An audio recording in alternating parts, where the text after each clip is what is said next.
Amin. Silakan duduk Bapak Ibu. Bapak yang kasih dalam Tuhan, kita malam ini akan membahas sebuah tema yang diberikan kepada saya adalah bersama tetapi tidak serupa. Saya mengajak kita membuka di dalam 2 Korintus pasal yang ke-6.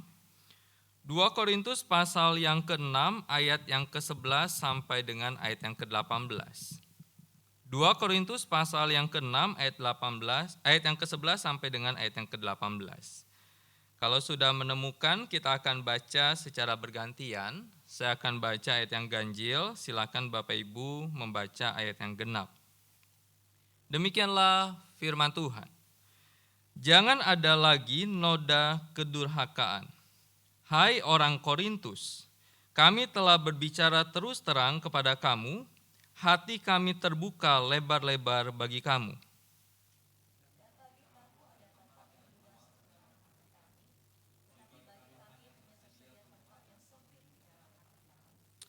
Karena itu sekarang, supaya timbal balik, aku berkata seperti kepada anak-anakku, bukalah hati kamu selebar-lebarnya.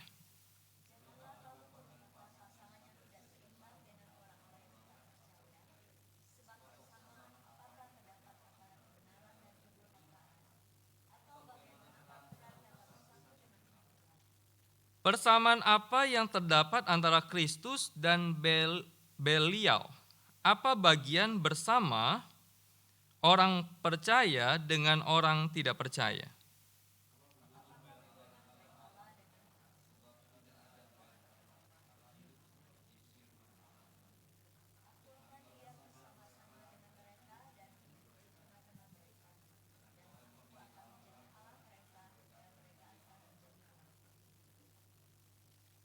Ayat yang ke-17, sebab itu keluarlah kamu dari antara mereka, pisahkanlah dirimu dari mereka, firman Tuhan.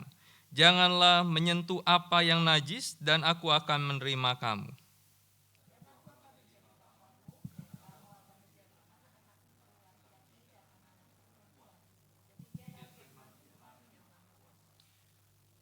Bapak Ibu, ketika kita bicara tentang bersama tetapi tidak serupa, bersama. Ketika kita bicara tentang bersama, maka kita bicara tentang hidup. Ketika kita bicara tentang hidup, maka kita bisa berkata seperti ini. Hidup adalah tentang sebuah hubungan. Hidup adalah tentang sebuah relasi interpersonal. Jadi ketika kita bicara tentang hidup, maka kita diajarkan bahwa kita hidup itu harus punya hubungan. Harus punya relasi satu dengan yang lainnya. Makanya kita kenal sebagai manusia itu sebagai makhluk sosial. 2 orang di tahun 1975 yaitu Sparatley dan McCurdy pernah berkata gini. Relasi atau hubungan yang terjadi antara individu yang berlangsung dalam waktu yang relatif lama akan membentuk sebuah pola. Pola hubungan ini juga disebut sebagai pola relasi yang saling mempengaruhi. Jadi menarik nih. Sparatley berkata bahwa sebuah hubungan, sebuah relasi yang terjadi terus-menerus di dalam waktu yang sama akan membentuk sebuah pola. Contoh misalkan, kalau Bapak Ibu sudah menikah bertahun-tahun, maka pasti ada pola tuh. Saya di Magicom saya berkata gini, di dalam pembentukan keluarga, maka saya katakan ketika saya dan istri saya sebelum menikah, kami dibentuk di dalam sebuah keluarga kami masing-masing. Tetapi ketika kami menikah, kami membentuk sebuah keluarga dari keluarganya Loseroni dan Melissa. Jadi kami membentuk pola di situ. Pola ketika kami mengasuh anak, kemudian pola ketika kami makan, pola ketika kami berdiskusi di situ. Dan itulah yang terjadi ketika Sparatley berkata bahwa relatif lama membentuk sebuah pola. Dan pola hubungan ini juga disebut sebagai pola relasi yang saling mempengaruhi. Ketika kita melihat akan hal ini, inilah yang ingin ditekankan oleh Paulus. Ketika Paulus nyatakan kepada jemaat di Korintus. Kalau kita lihat ayat yang ke-11, kira-kira ayat yang ke-11 ini Paulus itu ketika menulis bagaimana emosinya. Ketika dia katakan, hai orang Korintus. Kira-kira dia di dalam emosi yang biasa aja, seperti kita menyapa teman lama kita dan berkata, hei apa kabar, seperti itu. Atau ketika dia menuliskan ini, maka dia melihat ada sebuah relasi yang salah. Ada sebuah tanggapan yang salah antar dirinya dan jemaat di Korintus pada waktu itu. Bapak Ibu, ketika kita melihat bagian dikatakan, hai orang Korintus, kami telah berbicara terus terang kepada kamu, hati kami terbuka lebar-lebar bagimu. Ayat yang ke-11, 12, Paulus katakan gini, kami berbicara terus terang. Kami, hati kami terbuka lebar-lebar. Kami, ada tempat yang kami sediakan yang begitu luas untuk kamu di dalam hati kami. Bahkan ayat yang ke-13 Paulus katakan, dan aku berkata seperti kepada anak-anakku. Dan dia memposisikan dirinya bukan hanya sebagai gembala atas jemaat-jemaat di Korintus, tetapi sebagai bapa bagi jemaat-jemaat di Korintus yang dia anggap sudah sebagai anak. Anak-anak rohani. Kita kenal anak rohani Paulus itu Timotius misalkan, Titus misalkan. Tetapi ketika dia katakan, aku berkata-kata kepadamu sebagai anak-anakku seperti berkata kepada anak-anakku, maka dia pun memperlakukan semua jemaat Tuhan di dalam pengembalaannya sebagai anak-anak rohaninya yang dia harus bimbing di dalam hidup mereka mengenal Tuhan. Ketika Paulus gunakan kalimat-kalimat ini, kita bisa melihat betapa dia totalitas di dalam melayani jemaat di Korintus. Betapa hatinya terbuka begitu lebar untuk menerima jemaat Korintus, untuk menyambut mereka, untuk melayani mereka. Tetapi ketika kita melihat reaksi atau respon apa yang ditunjukkan oleh jemaat Korintus, Bapak Ibu, hubungan yang terpenting yang Paulus bangun ketika dia memunculkan kalimat-kalimat ini adalah hubungan kita dengan Kristus. Hubungan Paulus dengan Kristus, dan ketika dia melayani jemaat di Korintus, maka seperti hubungan jemaat Korintus pun dengan Kristus. Ketika kita melihat tentang apa yang ditunjukkan oleh Paulus, maka kita ingat di dalam 1 Korintus 11 ayat yang pertama. Ketika Paulus katakan gini, ikutlah teladanku, sama seperti aku juga mengikuti teladan Kristus. Itulah yang dia menjadi sebuah spirit pelayanannya. Kenapa dia memposisikan dirinya sebagai bapa atas jemaat-jemaatnya? Karena dia mengikuti teladan Kristus.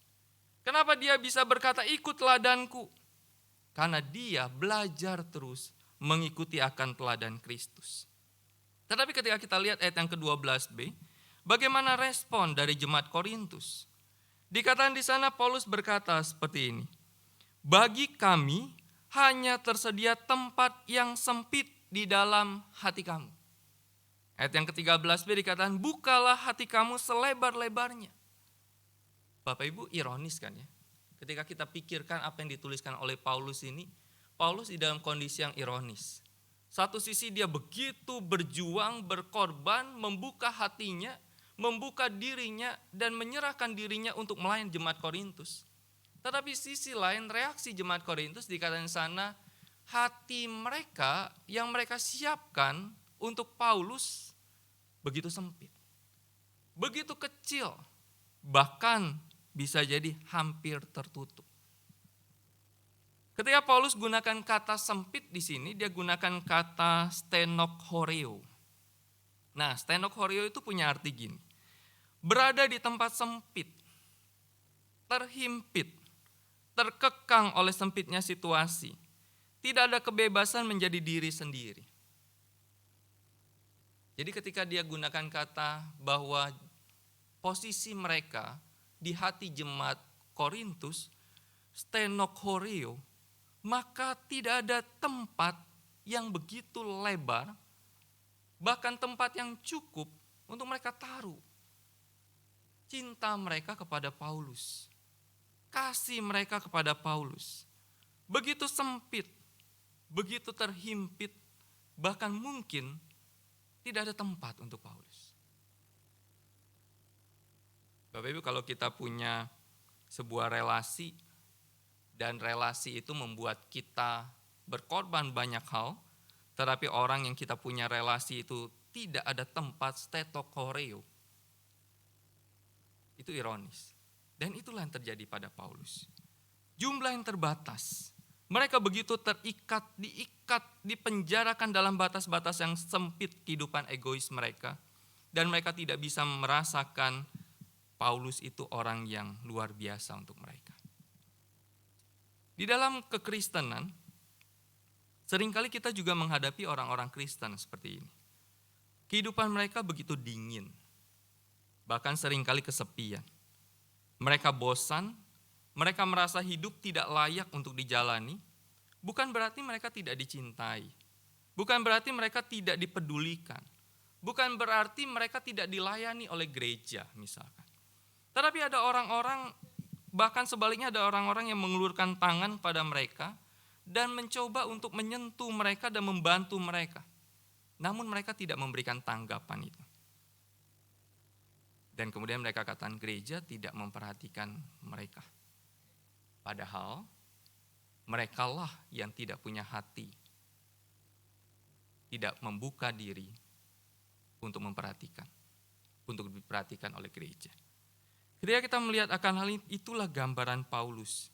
Jika mereka bersedia mengasihi Paulus, hal itu akan memungkinkan mereka terbuka, mengkomunikasikan apa yang mereka rasakan dan mulai merespon dengan kasih sayang, dan itu yang diinginkan Paulus. Sehingga kita bisa katakan gini, saat mereka tidak membuka hati untuk Paulus, sesungguhnya mereka tidak membuka hati untuk Tuhan Yesus yang telah mengutus Paulus. Makanya kalau kita lihat jemaat Korintus ini jemaat yang lengkap karunianya. Jemaat yang punya banyak karunia, tetapi jemaat yang punya banyak masalah. Kenapa? Karena hati mereka tidak terbuka. Hati mereka tidak membuka diri untuk Tuhan. Sehingga ketika kita kembali kepada tema kita bersama tetapi tidak serupa, maka saya tambahkan satu kata. Bersama tetapi tidak serupa Kristus. Karena mereka tidak mau terbuka dan menutup diri dari pengajaran yang disampaikan oleh Paulus. Bapak Ibu, kenapa mereka tidak mau meresponi dan membuka hati bagi Paulus? Ayat yang ke-14 sampai ayat yang ke-16. Ayat yang ke-14 dikatakan, janganlah kamu merupakan pasangan yang tidak seimbang dengan orang-orang yang tidak percaya. Seringkali ayat yang ke-14 ini dikaitkan dengan pernikahan.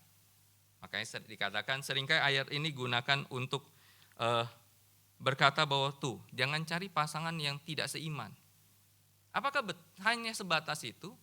Maka ketika saya mempelajari dan kemudian saya mempersiapkan khotbah ini, maka hal yang menarik adalah ketika Paulus gunakan kata tidak seimbang di situ.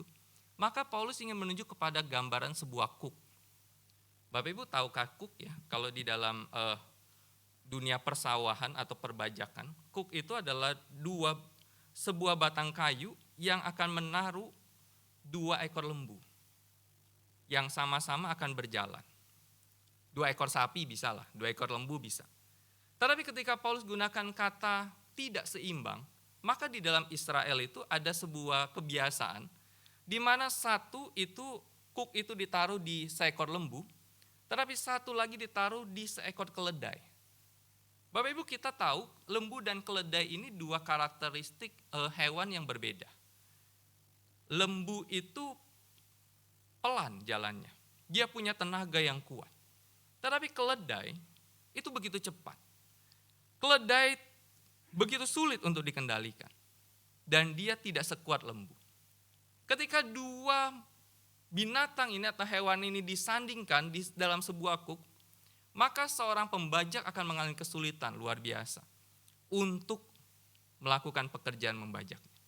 Sehingga ketika Paulus katakan bahwa janganlah kau merupakan pasangan yang tidak seimbang, maka di sana dia ingin memunculkan sebuah gambaran tentang bagaimana kehidupan kita ketika kita punya relasi yang begitu dekat dan relasi yang begitu dekat dengan orang lain yang tidak mengenal Tuhan, mempengaruhi kita di dalam produktif, di dalam mengikut akan Tuhan. Hal ini mungkin tampak aneh bagi kita, namun kepentingan Allah agar mereka tidak menyatukan 2 kondisi ini atau 2 makhluk ini di dalam sebuah kondisi yang sama seperti itu. Ketika kita melihat akan hal ini, maka kita bisa berkata gini. Ada pergaulan-pergaulan tertentu antar umat Kristen dengan orang-orang yang tidak beriman, yang merupakan sebuah kuk yang akan menghalangi, membatasi, dan mengikat untuk tidak mengikuti kehendak Tuhan. Bagian ini Paulus tidak tidak menunjukkan bahwa kita tidak boleh bergaul dengan orang yang bukan percaya. Enggak. Karena di dalam kehidupan orang Israel waktu itu pun, apalagi di dalam kehidupan orang Korintus waktu itu, maka mereka bergaul. Bahkan mereka selalu berkaitan dengan orang-orang yang tidak mengenal Tuhan. Paulus tidak maksudkan itu. Yang Paulus maksudkan adalah ketika pergaulan itu membuat kamu tidak mengikuti kehendak Tuhan, maka kamu harus berpikir, apakah lanjut bergaul atau tidak. Kalau pergaulan itu membuat kamu jauh dari Tuhan, maka kamu harus berpikir, apakah pergaulan itu kamu lanjutkan atau tidak. Seringkali di dalam relasi, misalkan relasi orang-orang muda misalkan, ketika dia punya teman yang tidak mengenal Tuhan, saya tidak di dalam relasi berpacaran misalkan, tetapi di dalam relasi pertemanan, ketika dia berteman dengan orang yang tidak mengenal Tuhan, tetapi kemudian orang yang tidak mengenal Tuhan itu membawa dia untuk tidak mengikuti kehendak Tuhan, maka dia harus berpikir untuk melanjutkan relasi itu atau tidak. Contoh misalkan, kalau dia punya teman yang bukan Kristen, dan kemudian diajak main bulu tangkis di hari Minggu, pagi sampai sore, polanya tetap sama. Tiap minggu ada bulu tangkis misalkan. Maka dia harus berpikir, dan kalau dia nggak ikut kan rada sungkan seperti dia. Dan kemudian dia harus berpikir, dia tetap berteman atau tidak. Kadang di dalam sebuah relasi, kondisinya adalah sungkan, nggak enak, udah diajak. Nggak enak karena teman sendiri. Minggu depan masih ada lah untuk ibadah. Ini teman sendiri. Nah, itu gambaran sederhana tuh. Belum lagi ketika bicara tentang misalkan pacaran dengan yang tidak seiman, atau dekat dengan yang tidak seiman. Sehingga Paulus membandingkan dengan dua perbandingan ini. Di dalam ayat yang 14 sampai 16. Yang pertama adalah orang benar harus hidup dalam terang. Kemudian selanjutnya adalah orang benar jangan hidup dalam gelap. Terang selalu merupakan simbol sebuah pemahaman, kesadaran akan realitas sejati. Sekarang bayangkan seseorang yang tidak melihat kehidupan dengan jelas dan memahami apa yang sedang terjadi, menyatukan dirinya dalam hidup dengan ketidaktahuan akan kehidupan. Sehingga Paulus katakan orang benar harus hidup dalam terang dan jangan hidup dalam gelap.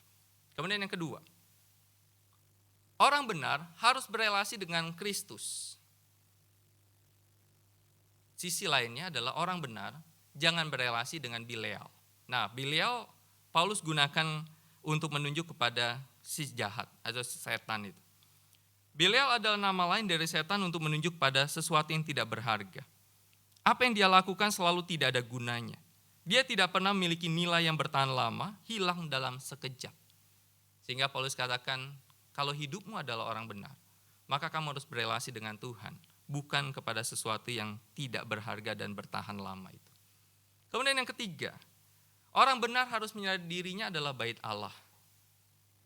Dibandingkan dengan orang benar, jangan lagi menyimpan berhala dalam hatinya. Sebab kita ini adalah bait Allah yang hidup. Seperti katakan, aku akan diam di dalamnya dan bergerak di antara mereka, dan aku akan menjadi Allah mereka, dan mereka akan menjadi umatku. Itu dikutip dari Imamat 26 ayat yang ke-12. Sehingga ketika kita melihat hal ini, pilihannya gini. Kita berpaling dari dunia ini dan bergerak menuju Kristus, dan kita membuat pilihan antara Kristus dan dunia ini, dan kita tidak bisa menerima keduanya. Harus pilih salah satu. Kalau ada lagu dikatakan, jadikan aku yang kedua, saudara, maka di dalam iman kita sebagai anak Tuhan, Tuhan gak mau tuh jadikan Tuhan yang kedua. Atau Tuhan jadi nomor satu, tetapi dunia yang jadi nomor dua. Dan kita hidup berjalan berbarengan ini. Enggak. Tuhan katakan, tinggal pilih nih. Kamu pilih aku atau pilih dunia. Makanya di dalam 10 hukum dikatakan, jangan ada Allah lain di hadapanku. Kenapa? Karena Tuhan gak mau diduakan. Sehingga kalau kita lihat ayat 17-18, ketika dikatakan orang benar harus hidup dalam terang, orang benar harus berelasi dengan Tuhan, orang benar harus menyadari dirinya adalah bait Allah, maka ada satu kalimat yang saya pikirkan bahwa Tuhan ingin melalui apa yang dikutip oleh Paulus adalah menjaga kekudusan hidup sebagai anak Tuhan. Bapak Ibu, kekudusan adalah anugerah yang Tuhan berikan kepada kita. Di dalam Roma 12 ayat 1b dikatakan supaya kamu mempersembahkan tubuhmu sebagai persembahan yang kudus, yang hidup dan yang berkenan kepada Allah. Dan inilah yang dituntut Tuhan dari kita. Refleksi teologis yang bisa saya sampaikan gini.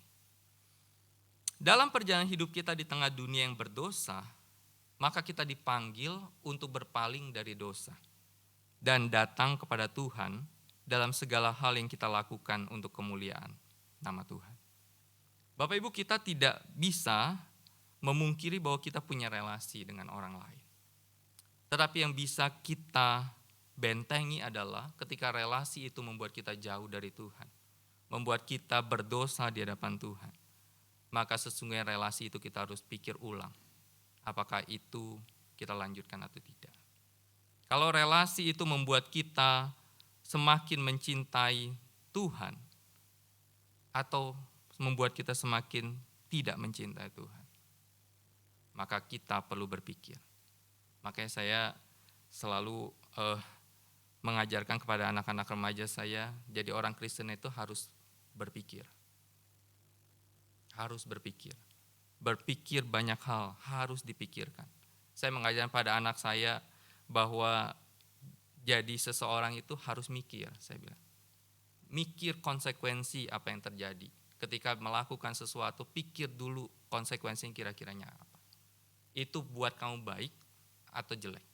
Buat kamu lebih positif atau negatif. Bapak Ibu, itu yang ingin diajarkan oleh Paulus, oleh firman Tuhan hari ini. Jadi orang Kristen ketika ingin menjadi anak Tuhan yang tidak ingin serupa dengan dunia ini, maka berpikirlah, kita ini anak Tuhan, kita telah diselamatkan oleh Kristus, dan kita dipanggil untuk hidup serupa dengan Kristus. Apakah dengan kekuatan kita? Tidak. Dengan pertolongan daripada Allah menolong kita. Kita berdoa.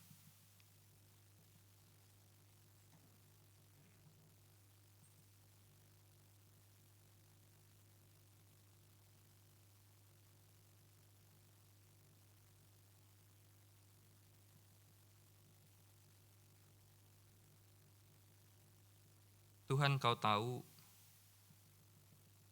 kehidupan, tantangan, godaan yang kami hadapi di dalam hari-hari kehidupan kami. Sesuatu yang tidak mudah, sesuatu yang terkadang membuat kami berkompromi, sesuatu yang terkadang membuat kami jatuh lagi ke dalam perbuatan dosa kami. Tetapi biarlah kami sebagai anak-anak Tuhan, kami tahu kami adalah orang-orang yang telah diselamatkan oleh Tuhan. Dan kami tahu kami tidak berjalan seorang diri di dunia ini, tetapi kami berjalan di dalam tuntunan Tuhan. Karena itu terus tolong kami ya Tuhan. Dan biarlah kami terus berpikir sebagai anak Tuhan. Berpikir apakah yang kami lakukan berkenan pada Tuhan atau tidak. Berpikir apakah kami sudah mengasihi Tuhan atau tidak. Apakah kami menerima pengajaran kebenaran Tuhan atau tidak. Dan biarlah ketika kami berpikir, sungguh-sungguh hati kami, pikiran kami diterangi oleh kebenaran daripada Tuhan. Terima kasih Bapa, dalam nama Tuhan Yesus kami berdoa.